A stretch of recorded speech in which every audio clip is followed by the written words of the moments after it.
Just नाटक। नाटक? ये नाटक क्या है? ये नाटक जीवन की रवानी जब अटक अटक जाए तो बन जाता है नाटक। अच्छा, और किरदारों का दिमाग जब सटक जाए तब भी बन जाता है नाटक। क्यों ना हम भी पढ़े, सीखे, समझे, करे बैठक। 1 महीने में बस केवल 1 नाटक। हिंदी हो या उर्दू, कथा, कहानी, कविता, नाटक। अरे सुनने वालों, खोलो खोलो स्पॉटिफाई का फाटक। क्या आप बनना चाहेंगे हमारे पाठक? पढ़ने सुनने वाले चाहे जो भी हो, हमें तो करना जस्ट नाटक। जस्ट नाटक के नए एपिसोड में लेकर आए हैं हम कामता प्रसाद का संक्रमण यानी इन्फेक्शन। ये कहानी भारत के मध्यम वर्गीय परिवार की है, जिसमें पिता, पुत्र और माँ रहते हैं।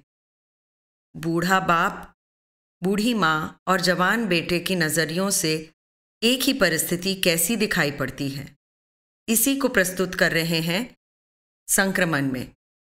माँ की भूमिका निभा रही है रश्मि कोटरीवाला। पोस्ट प्रोडक्शन और एडिटिंग किया है हम्बल हाउस में अभिषेक वेंकट ने। संक्रमण को हम 3 भागों में प्रस्तुत करेंगे, तो जरूर जुड़े रहिएगा हमारे साथ ओनली ऑन जस्ट नाटक।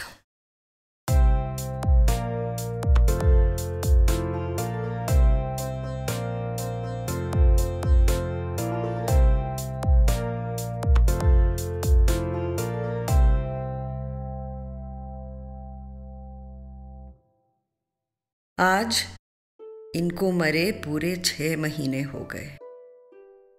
आज ही के दिन लगभग इसी समय इन्होंने प्राण तजे होंगे।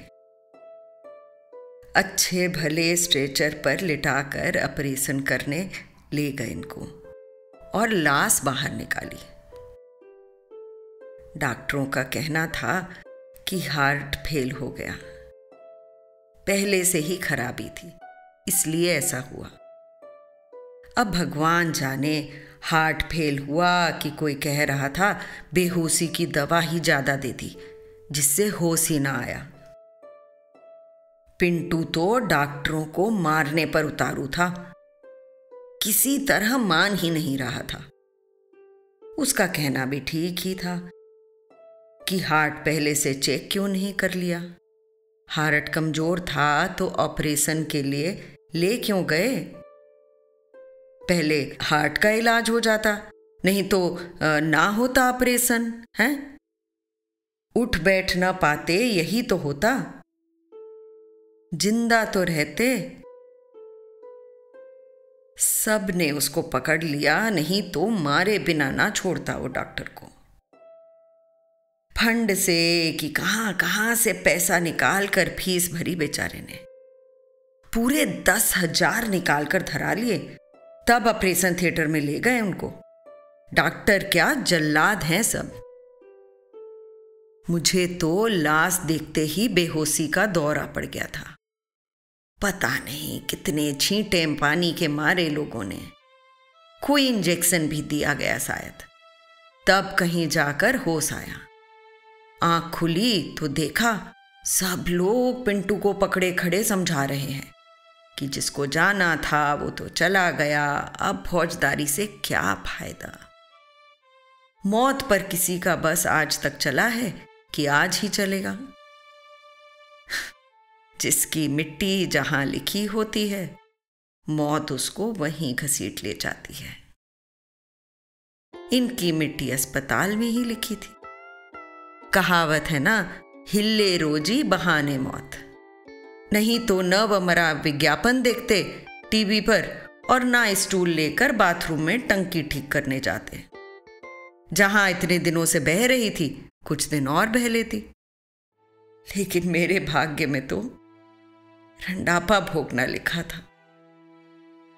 जिंदा थे तो अक्सर कहते रहते थे कि तुमसे पहले ही मर जाऊंगा मैं कहती, अरे मरे तुम्हारे दुश्मन, तुम क्या मुझे विधवा बनाना चाहते हो? ऐसे बुरे कर्म किए होंगे तभी तुम्हारी मिट्टी देखूंगी, नहीं तो औरत की मर्जाद इसी में है कि सधवा मरे। मांग में सिंदूर, पांव में बिछुए पहनकर चिता पर चढ़े, नहीं तो औरत की जिंदगी अकारत है। वो कहते, ये सब पुराने जमाने की बातें हैं। आजकल औरतों के मरने से आदमियों को ज्यादा कष्ट होता है, आदमी के मरने से औरत को उतना नहीं होता। और फिर तुमको क्या चिंता, तुम्हारा तो जवान कमाऊं बेटा है, बहू है, पोता है, तुमको हमारी कमी नहीं खलेगी। तुम मर जाओगी तो मुझे कौन पूछेगा। पिंटू को ही देख लो, एक को बात नहीं मानता है मेरी। इतनी बार कहा बकत से घर आ जाया करो, घर की जिम्मेदारी समझो, सुनता है भला मेरी, हैं? मैं समझाती, अरे तुमको क्या करना, तुम अपनी 2 जून की रोटी खाओ, चींटी चिड़िया चुगाओ, हाँ? सुबह शाम बाहर टहलने निकल जाया करो। पोता बड़ा हो रहा है, हैं? उसे बिठाकर कै खे गए कि ABC पढ़ाओ। पर ना, उनको तो एक ही चिंता खाए जा रही थी कि घर बर्बाद हो रहा है। पिंटू उनकी बात पर ध्यान नहीं देता, इस कान से सुनता है, उस कान से निकाल देता है। कितनी साथ से उन्होंने मकान बनवाया था, जरा सा पलस्तर उखड़ता था तो उनके कलेजे में हूक उठती थी। मैं समझाती रहती कि मकान में टूट फूट तो लगी ही रहती है। वो कहते, टूट फूट लगी रहती है वो तो सही है, लेकिन टूट फूट ठीक भी तो होनी चाहिए। पिंटू को नहीं चाहिए कि इस तरफ ध्यान दे। चलो खुद से ना भी दे, मेरे कहने से तो दे। मेरी उम्र हो गई है, अब इतना काम होता नहीं मुझसे, जल्दी थक जाता हूं मैं कहती, नहीं होता तो छुपा के बैठो, जैसा हो रहा है होने दो। पिंटू अभी जवान है, क्या समझे दुनियादारी। जवानी में कोई किसी चीज की परवाह करता है? तुम करते थे कि तुम्हारा बेटा ही करेगा। उसके खेलने खाने के दिन हैं, दोस्तों के बीच बैठकर गपशप लड़ाता होगा, जैसे तुम लड़ाते थे, हैं? रात रात भर ताश पत्ता खेलते थे कि नहीं? लेकिन उनको यही चिंता खाए जा रही थी कि अभी से पिंटू का ये हाल है तो आगे तो भगवान ही मालिक है। पता नहीं क्यों जैसे जैसे उनकी उम्र बढ़ रही थी वैसे वैसे मोह माया भी बढ़ रही थी, स्वभाव भी चिड़चिड़ा होता जा रहा था। कोई कह रहा था कि शक्कर की बीमारी के मारे ऐसा था। उस बीमारी में आदमी को गुस्सा ज्यादा आता है। खैर जो भी हो, ऊपर से तो कभी कुछ पता चला नहीं कि शक्कर की बीमारी है, नहीं तो इलाज ही हो जाता। पिंटू को भी अफसोस है कि न शक्कर की बीमारी का पता चला पहले से, न दिल की कमजोरी के बारे में ही किसी डॉक्टर ने कभी भी कुछ बताया। आखिर छोटी मोटी बीमारी में डॉक्टर को दिखाने जाते ही थे ना, उनको बताना चाहिए था कि नहीं?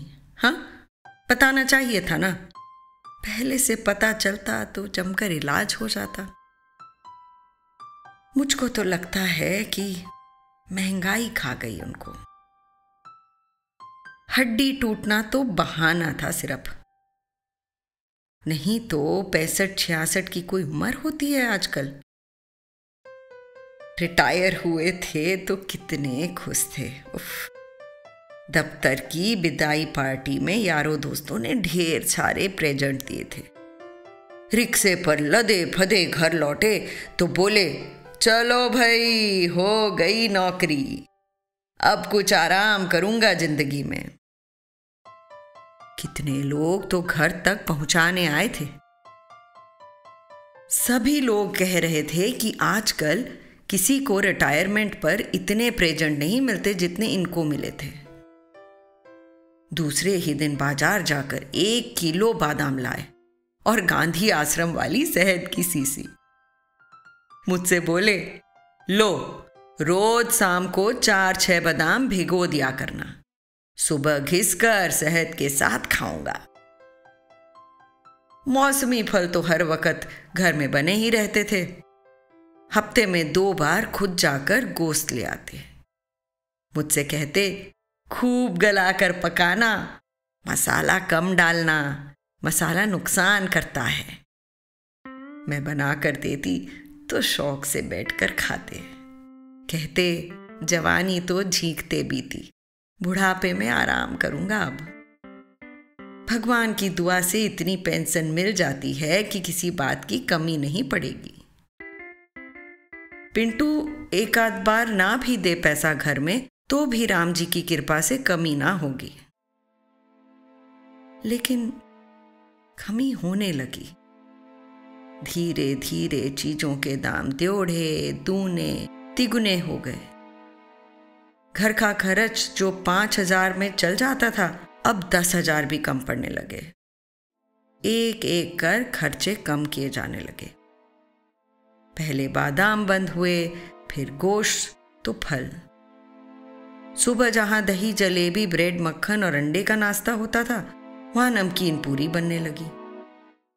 बाद में तो नाश्ता करना ही छोड़ दिया उन्होंने। मैंने कहा भी कि पूरी पराठा अच्छा ना लगता हो तो तुम्हारे लिए अलग से अंडा की मक्खन मंगवा दिया करें। बस बिगड़ उठे। बोले, बच्चा हूं क्या मैं, और तुम क्या समझती हो कि इस मारे नाश्ता नहीं करता मैं?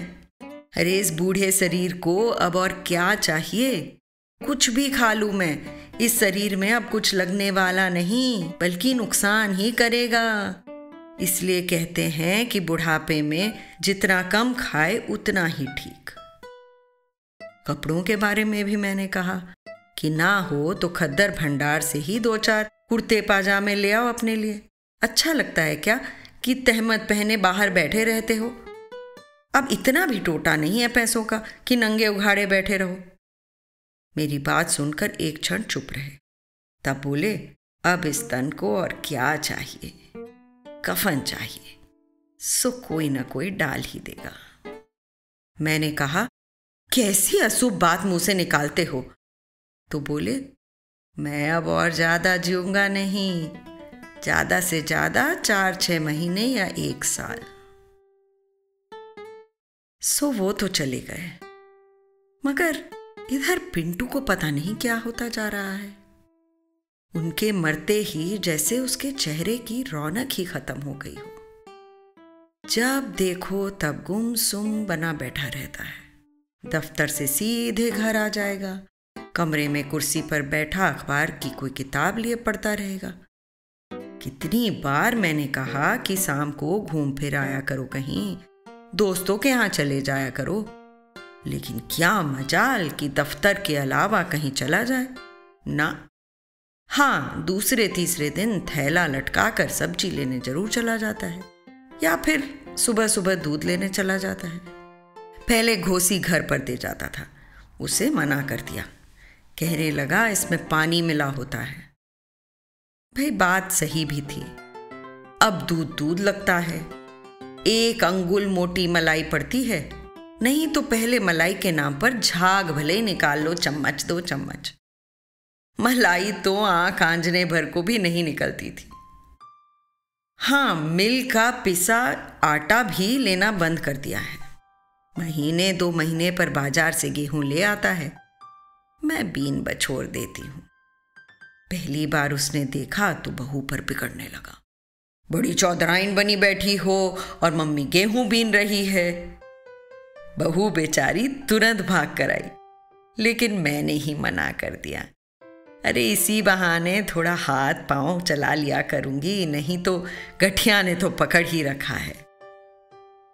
पिछले कुछ दिनों से एक और बात देख रही हूं। रात में सोने से पहले नलों की टोटियां देखता है, बंद है कि नहीं। बाथरूम की वह मरी टंकी तो बदल ही गई है। रसोई के नल में भी नई टोटी लगा दी है। कहीं कोई फालतू बत्ती जल रही होगी कि पंखा चल रहा होगा तो बहू पर बिगड़ने लगेगा कि पैसा क्या पेड़ में लगता है जो यह बेकार की बिजली फूकी जा रही है। सब उन्हीं के लक्षण आते जा रहे हैं। अभी कल की परसों की बात है, रात में कुछ खटपट हुई तो मेरी आंख खुली। देखती क्या हूं कि दरवाजे के कुंडे सिटकनी टटोल रहा है कि ठीक से बंद है या कि नहीं। मैंने देखा तो मेरा मन अंदर से कांप उठा। वो तो बुढ़ापे में ये सब करते थे, इसको जवानी में क्या होता जा रहा है। हे भगवान, दया करना, दया करना।